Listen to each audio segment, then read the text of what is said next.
Hi friends, welcome back to my channel Shivan Devi blogs. ఇదేంటంటే Kent veg chopper అనమాట, electric veg chopper. Just review చూపిద్దాం అనేసి నేను video చేశాను. ఆనియన్స్ ఆ సైజ్ కట్ చేసుకొని అందులో వేసేయాలి ఫ్రెండ్స్. ఇది క్యాప్ వచ్చేసి రివర్స్లో పెట్టాలి. అలాగా ఇక్కడ మనకి నాబ్ ఫిట్టింగ్కి హోల్ అలాగ ఉంటుంది, అది అలా ఫిక్స్ చేసేయాలి.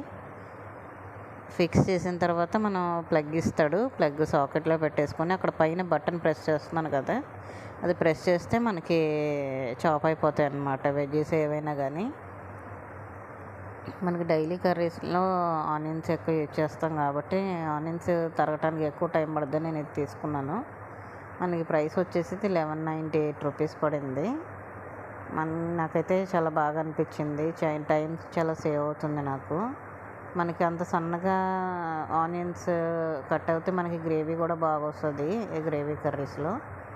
అందుకని నేను ఇది ప్రిఫర్ చేశాను. మీకు ఎవరికైనా నచ్చినట్టయితే మీరు ఇది తీసుకోవచ్చు, అమెజాన్లో ఉంది. అంటే మిగతావి కూడా ఉన్నాయి, అవి వాటికన్నా కెంట్ అంటే కొంచెం బాగుంటుందని చెప్పేసి నేను ఇది ప్రిఫర్ చేశాను. నా వీడియో నచ్చినట్టయితే లైక్ చేయండి, షేర్ చేయండి, సబ్స్క్రైబ్ చేయండి. శివాన్ దేవి బ్లాగ్స్.